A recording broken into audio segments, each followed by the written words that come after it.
Good afternoon, good morning, good evening, everybody. It is Saturday, March 9th, and you know what that means. It is time for the High Risk Wrestling Podcast. I am your host, acknowledging the bloodline, Jeremy Pearson. We've got a good show for you all today, but first things first, check out the socials, Charismatic Creations on Facebook and YouTube, Charismatic_Creations52 on Instagram, and of course, the 215 on Twitter. Guess what, y'all? The website is live. Still tweaking it, but I'd rather it be live and keep working on it so you can get to it rather than not have it. But today's show, with it being International Women's Month, we're going to talk about the women today, and more specifically the women of WrestleMania. It's going to be a good show, but for now, you know what's next, so just go on and hit my music.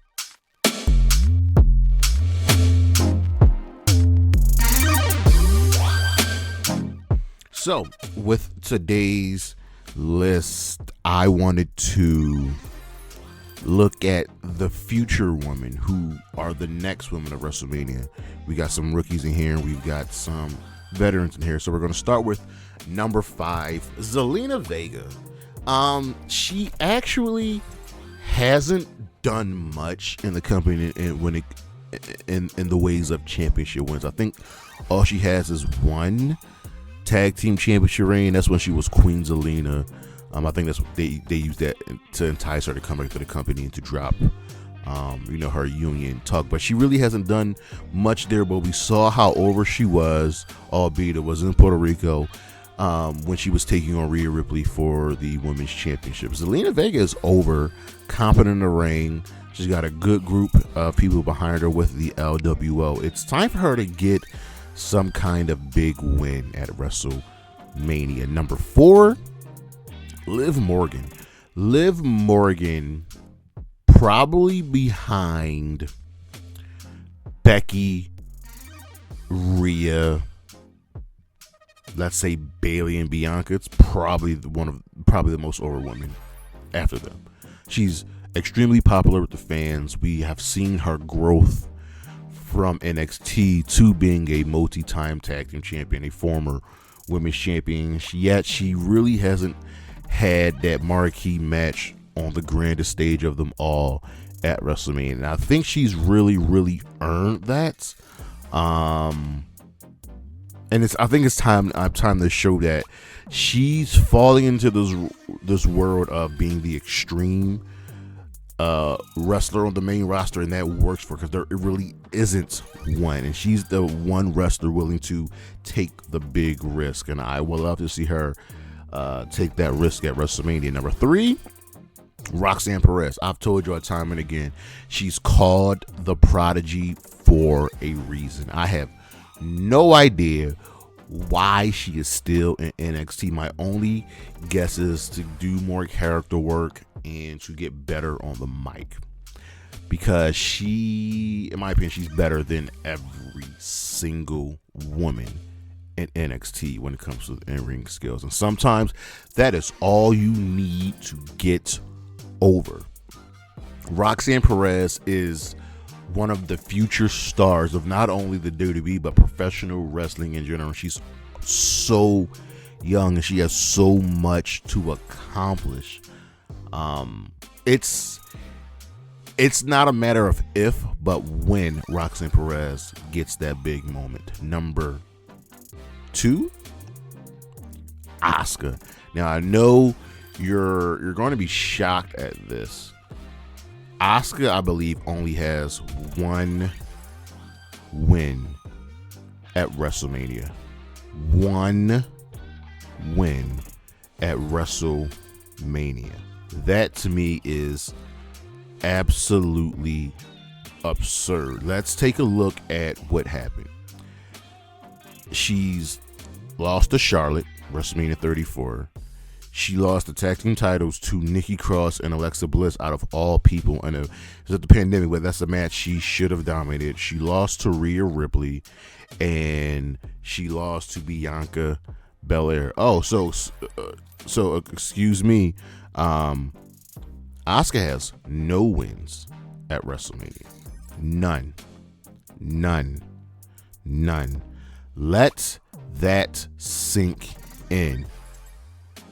How is that possible?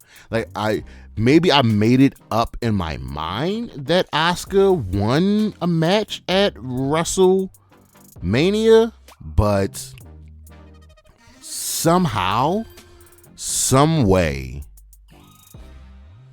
she doesn't have the W, and that sucks.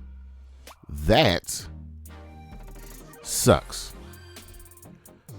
Asuka deserves better. Asuka deserves better. And we need to fix that. It is very much that simple. Number one, Tiffany Stratton. This chick is over. She is over. And I may not get it, but she has climbed the ladder. And I was really shocked when she was called up from NXT before Roxanne Perez, before Gigi Dolan, before JC Jane, before Blair Davenport. Those women have put in the work and have more experience than her. But something about Tiffany has caught the eye of the people. Tiffany Stratton is slowly growing on everybody. And with the prettiest moonsault ever, I can clearly see her getting that big moment, that big win at WrestleMania. We'll be right back.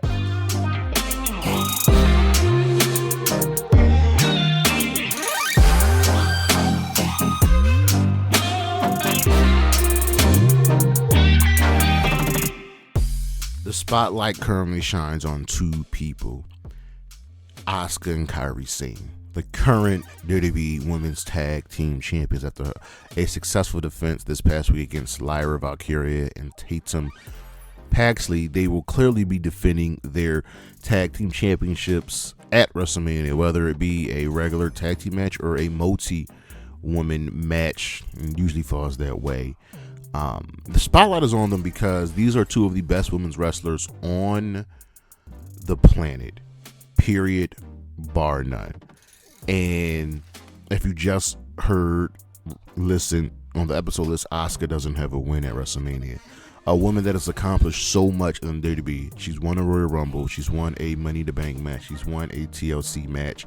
She's been the sole survivor in a Survivor Series match. She has won War Games. She has done everything you can think of except win at WrestleMania. I really thought she was going to get that win. I thought her and Kairi Sane were both going to get that win at WrestleMania 36. That was the pandemic WrestleMania where they defended the tag team championships against Nikki Cross and Alexa Bliss. And in my mind, I'm thinking there's no way Alexa and Nikki can win this match. They are just not on the same level as Kairi and Asuka. Period. It should have been total domination by them two. And with Damage Control being the forefront of SmackDown right now, the titles will be on the line. And even if half of Damage Control wins at WrestleMania, Kairi and Asuka need to come out winners. I can't take another loss for Asuka. It's not fair. It doesn't make sense to me. Kairi came back from New Japan and Stardom, and there was a reason for that. She has gold now, and she's been getting time to shine, but can she get that big win, that big moment? Because she is a former NXT Women's Champion when her and Shayna Baszler were just putting on banger after banger after banger.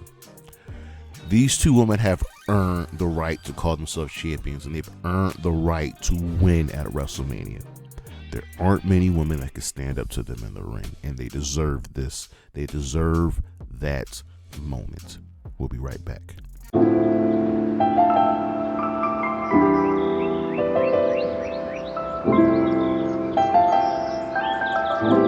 WrestleMania, the granddaddy of them all. It's coming up. There's a part of me that always wishes it could be better. There could be more. And I truly believe that. With it being Women's History Month and International Women's Day, let's talk about the women of WrestleMania. There's a really complex history with women and WrestleMania. There really is. There was a time when they weren't really appreciated, where they were just there. We've come a long way from bra and panties matches and pillow fights and so on and so forth. Times have changed. With the growth in women's professional wrestling, the spotlight has gotten bigger. And there's really no greater spotlight than WrestleMania. So we go back to the really first big boom for wrestling. And we have to talk about Cyndi Lauper. She cast him as her bodyguard in one of her videos, and her boyfriend at the time and manager, was a huge professional wrestling fan. And we got the Rock and Wrestling collection of events. It really was a perfect match. Girls Just Want to Have Fun was an amazing song for its time and for its era. Cyndi Lauper was Wendy Richter's manager at WrestleMania. This worked, and this was a beautiful collaboration of everything. Lauper and Captain Lou Albano, who was in her music video, appeared on Piper's Pit. Wendy and Lou helped get the women's championship off of Wendy, off of Fabulous Moolah. This was just good. It was just good. And we've seen time and again where music and wrestling can come together. To this day, still the greatest promotional hype video is still My Way or the Highway by Limp Bizkit. Rock, Stone Cold. So Cyndi Lauper and Wendy Richter kind of started it off with the Rock and Wrestling connection. And then we had probably the two biggest divas of the time period, Sable and Sunny. So Sable came in first with escorting Hunter Hearst Helmsley, Triple H, and then started working with her husband at the time, Mark Merrow. And it was clear that she was a star. It was clear that she was becoming a bigger star than even a lot of the men. Sable was in a league of her own. She was in a class of her own. She is a former women's champion. And it was at a time during the 90s when it was all about sex sells. And making her debut at WrestleMania, being in a feud with Luna to go against Goldust. She had her time and her moments at WrestleMania, being involved with Nicole Bass, and then even getting involved with an interpromotional tag team evening match. That's what we were going for at WrestleMania. That's the things that we were doing, because at WrestleMania 20, she fought. Let me get this right for y'all. She teamed with Tori Wilson, who was one of the biggest divas of her era too, to take on Stacy Keibler and Miss Jackie. Stacy and Tori are go hand in hand, just like how Lita and Trish go hand in hand. They're always connected. And then we had Sunny, Tammy Lynn Sitch. She, some could say, was even more popular than Sable. She was a manager. She was well known. Again, part of the sex sells era of professional wrestling. You could not disregard her. She helped the Godwins. She helped teams win matches at WrestleMania. She was involved in multiple WrestleManias. She helped the Legion of Doom 2000 become tag team champions. She is just connected with the business. And then, right, we move over to the Divas. This is where the ups and downs of WrestleMania really start to come into fold, because you have to couple three things together, right? With the Divas, one, it was 2-3 minute matches and all about, again, sex sells, but slowly kind of maybe moving away with that. We had Tori Wilson, we had Stacy Keibler, we had the Diva Search, and they really weren't getting their time to shine. So if we go to, let's go to WrestleMania 15. That was in Philly. That was a really, really bad WrestleMania. Sable versus Tori Women's Championship. Divas. We go to WrestleMania 2000, the McMahon in every corner. Terry versus the Cat. And a cat fight. See what I mean? And it's can't ignore Terry Reynolds either. And the Divas time and again weren't shown anything proper when it comes to respect. But then something changed. Someone came in. The ninth wonder of the world.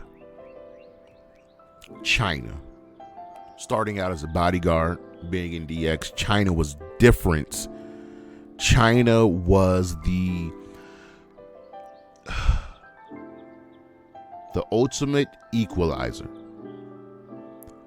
China, along with four other ones I'm going to get to next, and a few others, were ahead of their time when it came to professional wrestling, when it came to women. China, coming back from a just horrible neck injury, WrestleMania 17 defeated another underappreciated and undervalued woman, Ivory, for the Women's Championship, and it was beautiful. China was magnificent. I miss her every day. And she was doing things differently. And China winning that match, even though it was by far the shortest match on the card, even shorter than the Battle Royal,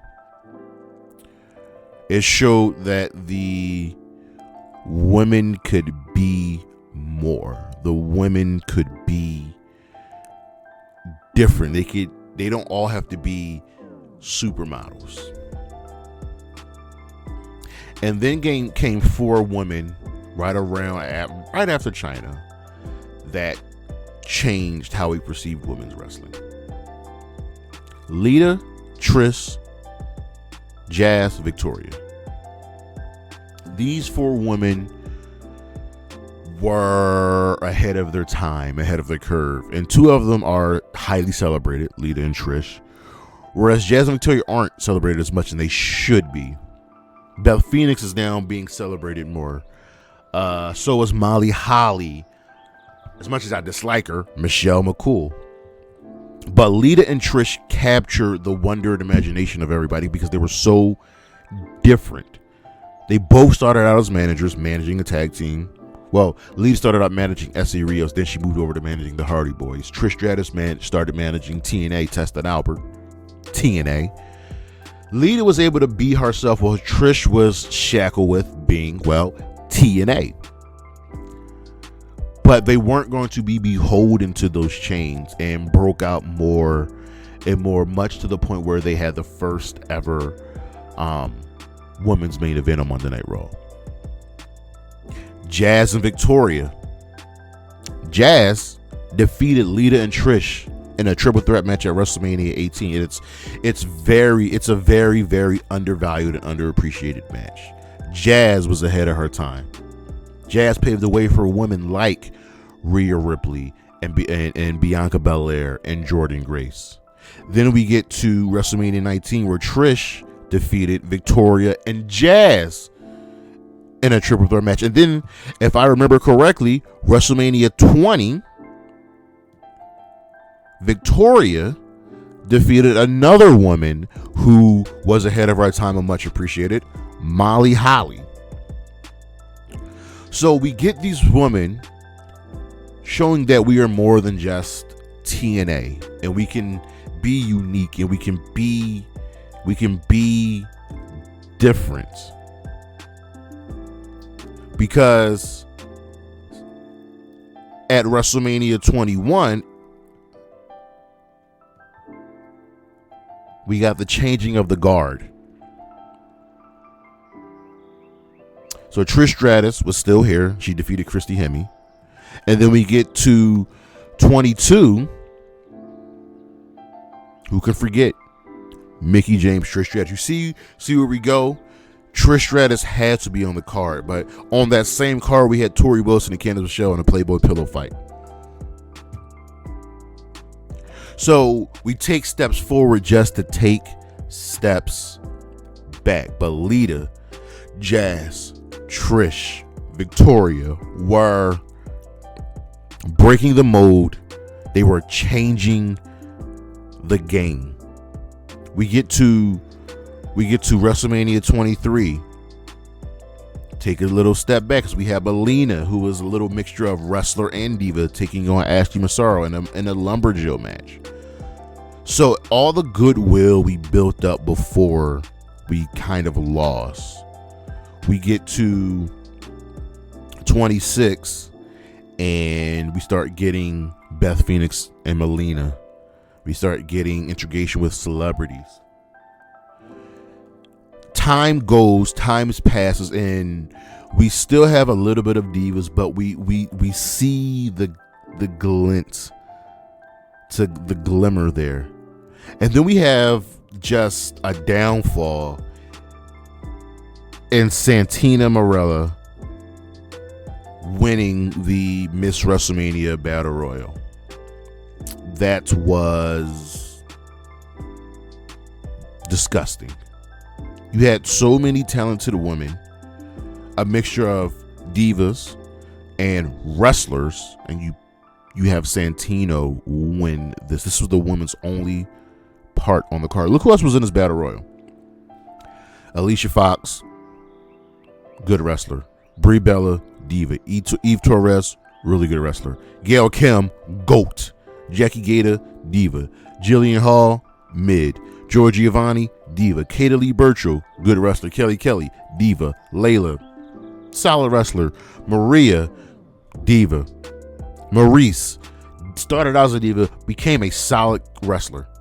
Melina, good wrestler. Michelle McCool, good wrestler. Mickie James, GOAT. Molly Holly, GOAT. Natalia, GOAT. Nikki Bella started out as a diva and became a really good wrestler, and I will always give her credit for that. Rosa Mendez right there in the middle. Sunny, randomly. Tiffany started out as a diva and transcended things in wrestling, and has one of the greatest women's wrestling matches of all time against Gail Kim and TNA. Tori Wilson, GOAT. Victoria, GOAT. You have all this talent, and you decide to have Santino win a women's battle royal. It's like when you had Harvey Whippleman become the women's champion. But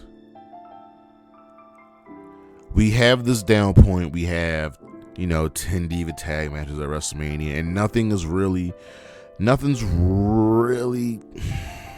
breaking through. The women didn't even wrestle. have a one-on-one match at WrestleMania 27. They were stuck in a 6-person tag match. Why? And things weren't going well. We had more diva shenanigans. Explain to me how Kelly, Maria Menounos defeated Beth Phoenix and Eve Torres at WrestleMania 28. You can't make this stuff up. And while this is going on, we are begging, we are pleading with the company. We need more from the women. We want more. The women didn't even have a match at WrestleMania 29. Let that sink in. It's not a great WrestleMania. But something changed. There was a woman who was like Lita, different, and she stood out in this grouping of 2-3 minute matches, the butterfly belts. That was AJ Lee. AJ Lee had her own pipe bomb. She had her own way of telling the company, yo, this ain't it. We want more. We deserve more. We deserve better. And her pipe bomb was beautiful, because at this time we had Total Divas, and AJ Lee knew she wanted to be a wrestler. She knew that she did not want to be a Total Diva. And AJ Lee won back-to-back matches at WrestleMania. WrestleMania 30, she won a Women's Battle Royal to retain her championship. WrestleMania 31, she teamed with Paige. To defeat kind of the big poster of the Divas era, the Bella Twins. And things were great, but that name, Paige, something was brewing. Down at NXT, something was brewing. 5 women were changing professional wrestling. Paige and the 4 Horsewomen. Paige, who you know now, Soraya in AEW. Sasha Banks, Bayley, Charlotte Flair, and Becky Lynch. While Vince McMahon was messing up the main roster, Triple H was making something special down at NXT. These 5 women were given an opportunity to grow, to put on characters, to show like, hey,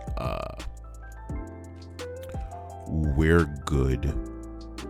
We're really, really, really good. Banger after banger. Paige being the first NXT Women's Champion wasn't a surprise. Sasha Banks, Bayley putting on bangers in NXT. Charlotte Flair, Becky Lynch, changing the game. Correction, changing the game in the WWE. Because let's not forget, WWE may have claimed they started the Women's Revolution. No. That goes to TNA. Never forget that. So Paige and Charlotte and Becky and Sasha and Bayley were giving us gold. WrestleMania 32, Charlotte Flair defeated Becky Lynch and Sasha Banks to crown the inaugural WWE Women's Champion. WrestleMania 33, Naomi winning the SmackDown Women's Championship. Bayley defeating Charlotte, Nia, and Sasha to retain her Raw Women's Championship. The women were given time. The women were being great. And it was a beautiful, beautiful thing. And we could see that WrestleMania isn't just for the men. It wasn't just for the men. And then someone came along. Someone who was breaking down doors in the mixed martial arts world. Rowdy Ronda Rousey. Ronda had a match, WrestleMania 34. We had not one, not two, but 3 featured women's matches on the cards. Ronda Rousey got involved with Triple H and Stephanie. This is when the whole authority thing was going on. And it led to a tag match at WrestleMania. Now, mind you, her partner was Kurt Angle. It was supposed to be The Rock. I think The Rock, I forget what movie The Rock was filming. But Kurt Angle is not a bad partner to have around with you because, you know, it's Kurt freaking Angle. And with Ronda dominating UFC and finally retiring, moving over to the WWE, I was there at her debut at the Royal Rumble in Philadelphia. Ronda catches a lot of flack, but I respect Ronda. Ronda loves professional wrestling. Because with Ronda there, with this mainstream performer, you can't rest on your laurels. Because at WrestleMania 35, we got the women main eventing WrestleMania. Now, yes, it should have been Becky versus Ronda. Charlotte Flair should have not been thrown into this at all. Charlotte Flair does not have to be in every single match. The women main event of WrestleMania. And it wasn't like, oh, they didn't deserve it. Becky was on fire. Ronda was on fire. Charlotte was just there because of Vincent Kennedy McMahon. And we see the path and we see the woman grow. And now they're getting the time to shine at WrestleMania. Now we have the rise of the man in Becky Lynch. We have Lita and Trish making comebacks, winning matches at WrestleMania, and a beautiful thing, honoring the past. And now we have the EST and the brutality. Bianca Belair, Rhea Ripley, starting out in NXT and becoming great. There's no bigger star, with the exception of probably Becky Lynch, bigger than Rhea Ripley in the WWE right now. Rhea Ripley is just over, and now these two women are fighting each other at WrestleMania. Becky Lynch has helped grow that division with the man moniker. Bianca Belair has like back-to-back wins at WrestleMania, defeating Sasha Banks in the main event of WrestleMania, defeating Asuka, defeating Becky Lynch. And it all started in NXT. And it all started with the Horsewoman and Paige. And now here we are coming up to WrestleMania 40 with, at the very least, 3 guaranteed matches on the card. I'm actually guessing there might end up being 4 to 5 women's matches on the card. We've acknowledged the growth. We've seen the growth, and it is very, very, very beautiful. Love it. I love it. WrestleMania is for everybody. With the right booking, with the right story, you can get as many people as you want on the card. And the women have earned the right to be there. Like, for example, I would do... So we have Bayley Io, we have Rhea, Becky, we have the Kabuki Warriors, right? They're going to be defending their women's tag team championship. So that's 3 matches. So who's missing? I feel like we can get Bianca on the card. Bianca's going to find her way on the card some way, somehow. So will Naomi. So will Zelina Vega, whether it be a tag match, whether it be maybe a triple threat match. But there are so many stars now on the women's roster that you have to, well, in the words of our tribal chief, acknowledge them. It's that simple. Get them going. I'm here for it.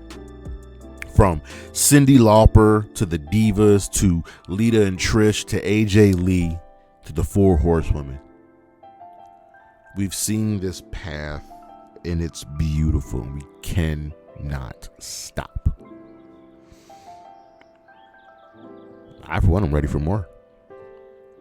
But that is our show, ladies and gentlemen, the women of WrestleMania. Thank you all for listening. Thank you for watching. Next week coming up, we've got part 1, 2-part show. Actually, no.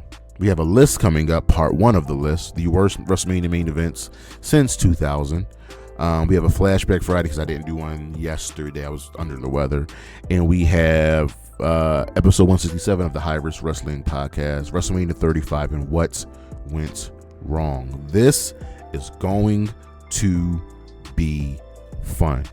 And if I don't do WrestleMania 35, I'm going to pick another one because there is a WrestleMania that just wasn't